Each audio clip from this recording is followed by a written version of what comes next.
to the reefs and tides. Come and sink beneath the waves, the wonders of this life. Open your eyes and see the world below the seas. It is the wonder of God's creation that makes us believe not the dive.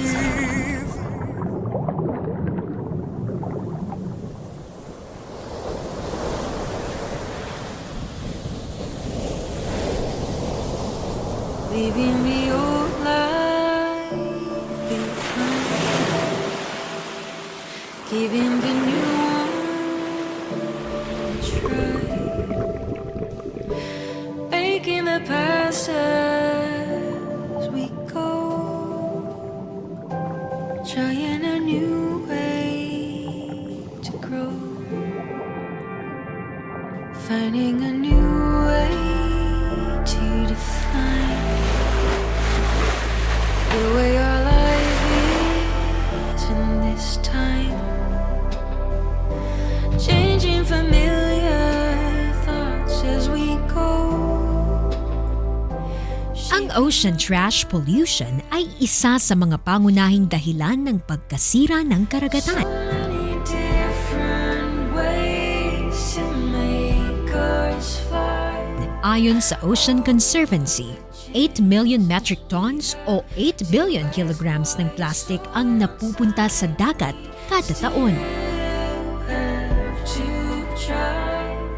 Kung ihahambing ito sa kasalukuyang populasyon ng tao na may average na bilang na 7.7 billion, ay lumalabas na mas marami pa ang plastic na nasa dagat kaysa sa mga tao sa buong mundo.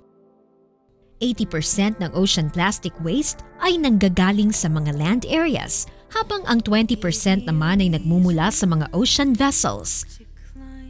And according to Ocean Health Index, 60 to 80% of all marine debris is composed of plastic.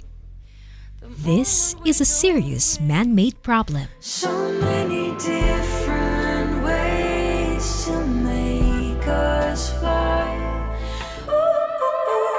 But can be certainly solved if everybody will take part in the marine conservation activities. I protect ocean. We protect oceans! We protect oceans! The future starts right now. I made a reservation, but you never came, so I'm checking out. So join our episode today as we will make a difference beneath the waves. This is The Dive. If you want it, you can grab it with your hands. Nothing's out of reach. If you really want something, We are here at Bauan Diver Sanctuary Resort parking at San Luis, Batangas. Our jump-off point to Bauan Diver Sanctuary Resort, more or less 5 minutes ride lang ang ating biyahe. Medyo hindi maganda ang panahon, but rain or shine, we will capture the underwater scenery here in Bauan, Batangas together with the Miss Scuba Philippines 2019 candidates at the International Coastal Cleanup. righteousness is not a fight. They all thought that we would never learn. Consciousness will never burn if we rise up and try to make it right. Know yourself and you will see the light. If you want it, you can grab it with. Ang International Coastal Cleanup ay ang world's largest volunteer effort na naglalayong malinis ang dagat mula sa mga plastic at marine debris. Well, the International Coastal Cleanup has been around for about 3 decades, and it takes place in more than 100 countries on the same day. It's both cleanup on land, in the communities, and in this place, underwater. If you want it, you can grab. Kabilang ang bansa sa largest plastic trash contributor sa ating karagatan. Una rito ang China, pangalawa ang Indonesia, at pumapangatlo ang Pilipinas. Kaya naman kabilang ang bansa sa mga active volunteers sa ICC. The ICC, or the International Coastal Cleanup, is a partner of the Ocean Conservancy, which is a global NGO. Now, ICC Philippines works hand in hand with the Philippine Coast Guard and the Philippine Coast Guard Auxiliary. Every year, they assure to conduct cleanup dives as support to ICC. Every year, nakikita rin nila ang epekto ng mga basura sa dagat. Every year that I've been diving, we see that the water gets dirtier. We clean it up every year, and it comes back twice the next year. It's really time that we start facing what's going on and start doing something about it. On that note, shore and underwater cleanups are one of the great activities that has a great impact for marine conservation. And if you have a passion for the sea, organizing cleanups like ICC is a great help for our oceans. So, here are the 9 steps in conducting coastal cleanup activity. Number 1. Plan your coastal cleanup event. Isama ang iyong pamilya at mga kaibigan para matulungan ka sa planning at pagpili ng best and safe location for cleanup. Number 2. Coordinate with the authorities at kumuha ng mga necessary permits. Number 3. Promote your coastal cleanup event gamit ang social media para makahikayat ng target number of volunteers. Number 4. Secure a copy of volunteer ocean trash data forms para sa auditing ng mga nakolektang basura. Maaari itong ma-download sa ICC Philippines or Ocean Conservancy website.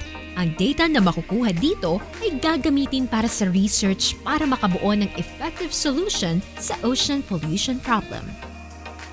Number 5. Prepare cleanup supplies, gaya ng trash bags, gloves, and picking tongs for shore cleanup, while eco bags and scissors or knife for underwater cleanup. Number 6. Consider safety measures. Magsuot ng protective clothing. Kung ikaw ay magsha-shore cleanup, magsuot ng sombrero, long sleeves, pantalon at sapatos. If you're a diver and plans for underwater cleanup, don't forget to wear proper diving gears. During cleanups, make sure to keep marine life and yourself safe. Number 7. Document your activity. This will help to track things you can improve for the next coastal cleanup. Number 8. Marami ang pwedeng ma-inspire sa iyong cleanup activity, maliit man ito o malaki. So don't forget to share your result. Number 9. At ang pinaka-importante sa lahat, siguraduhin na ang mga nakolektang basura ay hindi nababalik sa dagat. I-segregate ito at itali sa trash data forms at i-dispose ito sa designated disposable or recycling facility. That's the 9 easy steps in conducting a coastal cleanup activity. Ika nga, kahit sino ka man, bata o matanda, may ngipin o wala, you can start making a difference in making waves beneath. Up next, take a glimpse of the aquatic beauty of Bauan through Diver's Eye View. Witness the graceful yet exciting diving adventure of Miss Scuba Philippines 2019 candidates.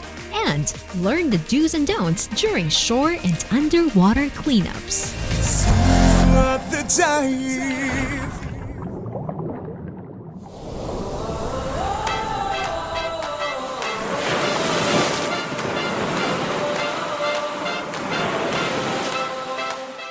Bago ang International Coastal Cleanup proper, silipin muna natin ang ganda ng ilalim ng dagat sa isang isolated cove ng Barangay San Pablo.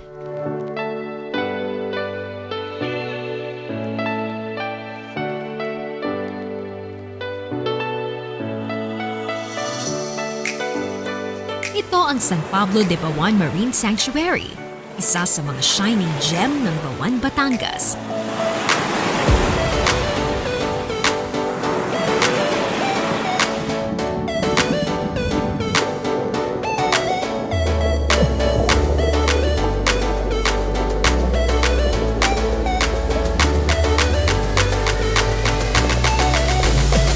Para ma-maintain po natin ang ating marine environment, lagi po tayong nag-organize ng clean up every year. Katuwang ang Bauan Divers Sanctuary Resort sa pangangalaga ng marine protected area na ito. That's why this humble paradise is truly a home of a colorful marine life complementing the clear waters of Bauan. One way to appreciate the underwater beauty is to personally see and experience the exciting splash of water as we dive. Kaya naman hindi pinalagpas ng Miss Scuba Philippines 2019 candidates ang kanilang intro dive as part of their road to the crown. Hi guys! Now the Miss Scuba Philippines 2018 candidates will be having their intro diving, and we will start it here in the pool, and then later on we will go to the ocean. Bauan Divers Sanctuary Resort always welcomes our team here in their abode where we can see the picturesque view of the Balayan Bay from their relaxing uphill place. Intro divers will surely get excited once they see the majestic view from this training pool na bagong amenities ng resort. Habang nasa confined water intro dive ang mga candidates, ay patuloy ang padya ng masamang panahon. Makakapag-dive pa kaya sila sa dagat?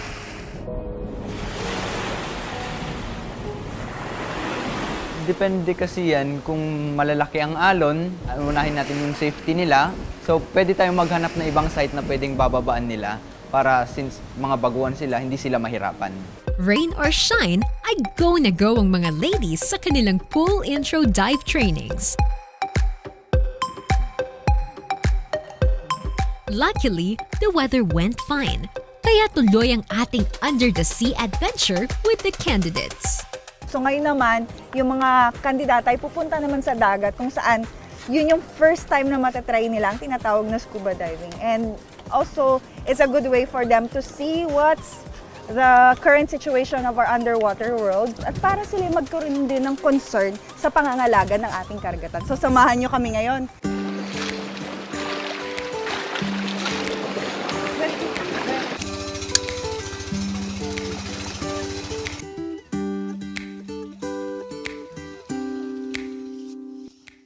For their intro dive, we will bring them to the Signos Dive Site, a newest dive site here in Bauan na may maximum depth of 22 meters. Ideal para sa mga ladies na first time subukan ng scuba diving. Pwede rin siya sa mga recreational divers. Pwedeng mock diving, underwater videography, maraming pwedeng gawin dito na activities.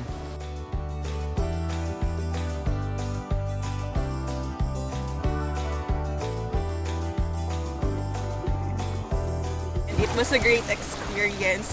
Marami kami nakita iba't ibang klase ng isda, and may nakita kaming turtle, pero syempre hindi namin masyadong nilapitan para ma-maintain din namin yung tamang distance dun sa creature.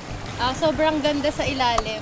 Parang na-overwhelm yung heart ko kasi sobrang gandang opportunity yung binigay ng Miss Scuba Philippines sa aming mga candidate na makita yung world underwater more than sa nakikita natin sa itaas. Yan, sobrang saya.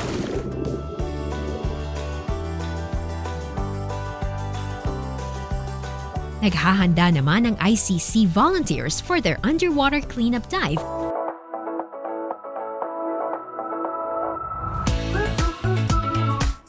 PCGA Chief of Staff Lieutenant Marivic Sigismundo conducts the dive briefing. The number one, safety, clean, keep the marine environment safe and clean yourself safe. The second thing is, please make sure that you bring the trash back to the shore. To ensure that we are safe underwater, as well as the marine life during our cleanup dive, Mr. Dave of PCG Auxiliary and Miss Ana Varona of Clean Our Oceans Project have also their few reminders to all divers. The normal safety rules for diving do apply. One of the most important things is do not touch marine life. That's an absolute no-no. The other thing is, if you're picking up trash, be careful where you're picking it up. There might something be hiding under a rock nearby. So keep your eyes wide open. The other thing is, of course, to keep an eye on where your group is. What we don't encourage anymore is that when, for example, we see a plastic bottle and there's fish that live in it already, we don't bother picking that up anymore. And then also the biohazardous waste like diapers and sanitary napkins, hindi na dapat yan kinukuha. Well, kasi if we pick up the biohazardous waste, baka kami yung magkasakit eh. With these things to remember, we are now ready for our cleanup dive. We are the ICC 2019 volunteers, and we protect oceans! ICC volunteers have a shore diving going to the BDS House Reef, our site for cleanup dive. From our entry point, BDS House Reef has an average depth of 2 meters to 30 meters. Pwedeng-pwede ito sa mga beginners hanggang sa mga recreational divers. At shallow depth, kita mo agad ang mga hard at soft corals dito. It's hard to breathe inside the dome. I used to call home, stuck in the world that I was craving for. I try to change the way I see the world around me, but every time I end up where I begin, in the same way I always do my part, I try to make it stay. As we go along the reefs para magkolekta ng mga basura, nakita namin ang isang hawksbill sea turtle na nagpapahinga sa ilalim ng isang hard coral.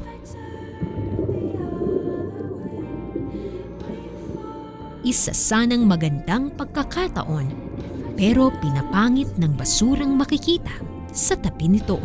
Will you let me, when I turn to you one day, will you try to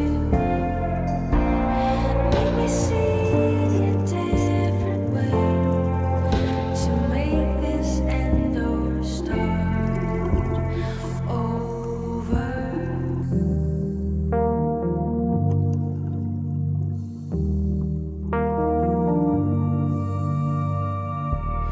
Give me all the space I want, so much I get lost. Agaw pansin din ang mga yellow scroll corals. It looks like a giant cabbage plant under the sea. Well, majority of corals appears to be plant-looking creatures. But are they really plants? Alamin natin yan mamaya, dito lang sa The Dive. The dive. We all know that it's the only way to really say what we gonna say if we rise up and try to make it right. Kasabay ng underwater cleanup ay nagkakaisa din ang mga Bawanggenyo sa isang shore cleanup dito sa Playa Pier. If you want it, you can grab it with your hands. Nothing's out of reach. If you really want something. Ang iba naman, sa iba't ibang barangay sila naglilinis. Yung ibang hindi kaya dito sa lugar na ito para masunod yung taon-taon nating ginaganap na coastal cleanup. You want it. Yun naman pong sa inisyatibo ng mga NGOs and mga private agencies and resort owners, it's well and good po. Alam namin na ang kanilang pagkukusa ay dahil sila ay nagmamalasakit.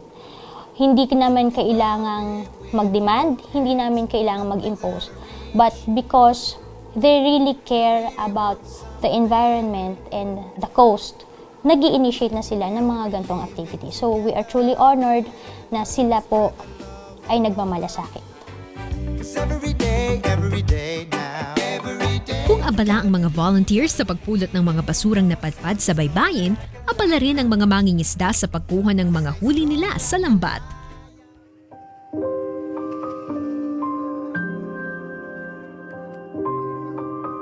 Nakakalungkot lang dahil kitang-kita na mas marami ang basura kaysa sa mga isdang nahuli nila. Balot na sa mga plastic at kung anong basura yung tirahan ng mga isda, syempre lalayo sila, aalis sila. Malaking epekto yon kasi darating ang araw, wala na kaming mahuhuli dito dahil wala na silang maayos na natitirahan.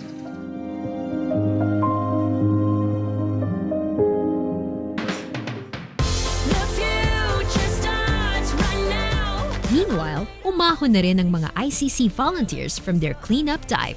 Let's see what trash they've got. Maraming plastic bottles, a lot of sachets, mga shampoo, mga coffee sa shallow area. I think it's because merong town nearby. Yun yung problem kasi ang mga Filipinos kasi mahilig sa mga sachets, mga disposable. Lots of plastic bag, bottles, and I hope I can get more. What I got? Lots of half bottles, bottles. Some of them still have barcodes, so maybe we can trace where it's coming from. One of the objectives of ICC is not just only cleaning up the ocean, but also to document the collected trash and create a solution from the trash itself. Volunteers are asked to audit these in their ocean trash data form. This what makes international coastal cleanup different from other cleanups. People like to do brand auditing. So they check which products are often used around the coasts here. That's one. Then secondly, which products get washed up on the shore also. And then they could also contact the people who make these brands, make these products, and they will tell them, hey, look, we saw a lot of your packaging here. Maybe you could help us do something about it. Parte rin ng ICC event ay masigurong hindi babalik sa dagat ang mga nakolektang basura. Ito rin ang objectives ng Cleaner Oceans Project. Kaya naman ipinopromote nila ang upcycling ng mga plastic waste. Ang upcycling ay isang paraan ng pagre-recycle ng mga patapong plastic upang ito ay magkaroon ulit ng pakinabang. Tulad na lamang ng mga plastic chairs na ito, trays at iba pa na gawa sa mga plastic bottles. Why upcycling? Because plastics become a problem when they start polluting our environment. So it enters the ocean, it stays in the landfill, creates green gases. Now, if we take that away from the landfill and the ocean and keep it within the use of man, so it goes just around within our use. Upcycling is a bright solution to save our oceans from plastics and also to save our reefs from marine debris that threatens their health. Ang coral reefs ay ang tinuturing na big cities of the sea. However, it only occupies less than 1% of the ocean floor. Yet, these reefs are home to more than a quarter of all marine life. Kabilang dyan ang mahigit 4,000 species ng mga isda. Kaya naman nabibilang ito sa mga most biodiverse at productive ecosystems ng Earth.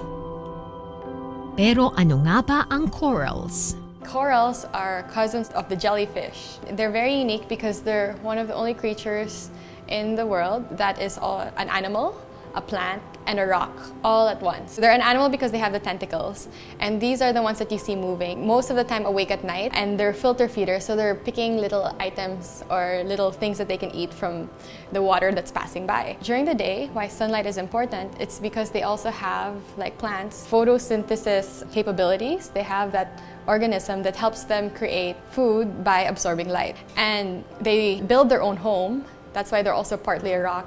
Some corals look like a rock. It's actually calcium that basically it's the bones of the corals that's growing on top of each other. Ang Pilipinas ang pangalawa sa pinakamalaking coral reef system sa buong mundo. At mayroon tayong mahigit kumulang 500 species nito. Subalit 97% ng Philippine reefs ay classified bilang at risk na nanganganib na tuluyang masira. There has been a study that reefs that have been contaminated by these plastics, 89% of those are already sick. Because since they're animals, they can get infection, they can get fever. And most importantly, and very exciting, recently there have been a lot of studies that most probably the cure of cancer and a lot of the heart diseases will be found on coral reefs just because there's so many organisms living inside. And these are things that we haven't even discovered yet. Tackling the importance of corals, we should be responsible with our plastic garbage to protect them. At ang annual ICC event ay ilan lamang sa mga paraan para maprotektahan natin hindi lang ang corals, pati na ang karagatan. Paulit-ulit man nating linisin ang dagat, kung dito pa rin mapupunta ang mga tinatapon nating basura, ay baka mas marami pang plastics ang makita sa dagat kaysa sa mga likas na yaman dito. Ayon kay Ellen MacArthur, isang positive future advocate at record-breaking sailor, Kung hindi ito maaaksyonan, mas marami pa ang plastic kaysa sa isda pagdating ng year 2050. Kaya dapat na nating simulan ang disiplina sa paggamit ng plastics. Unless people are changing their behavior and doing something about the environment, just the little things. Bring your own bottles, as I said. Bring your own bags. Don't use the plastic bags. We, our generation, is in a unique point in time where we're not yet too late. We're already in the tip. Soon we will be too late. Educate yourself, change your mindset, and really look into the products. Small choices really make a difference. And imagine if all of us make small choices together. Make the effort to go see the ocean. The more you see it and you appreciate its beauty and you love it, the more that you'll be, urged to protect it. Hindi lamang para sa atin ang mga biyayang makukuha sa dagat, kundi ang susunod na henerasyon. Kung lahat ay magkakaisa para sa ating karagatan, hindi ang mga basurang ito ang makikita nila sa dagat, kundi ang tunay nitong yaman at ganda. The International Coastal Cleanup Day is the most celebrated event for the marine conservation advocates and different organizations that care our oceans. And it's really nice to know that different organizations, different people from all walks of life, from different parts of the world gather together in this one common mission, and that is to save our ocean. I protect ocean. I protect ocean. I protect oceans. I protect ocean. We protect ocean! We protect ocean! We protect ocean! We protect ocean! We protect ocean! We are one in Bauan, and I protect ocean. We are one in Bauan. We protect ocean. I am Cindy Maduma, and I protect ocean.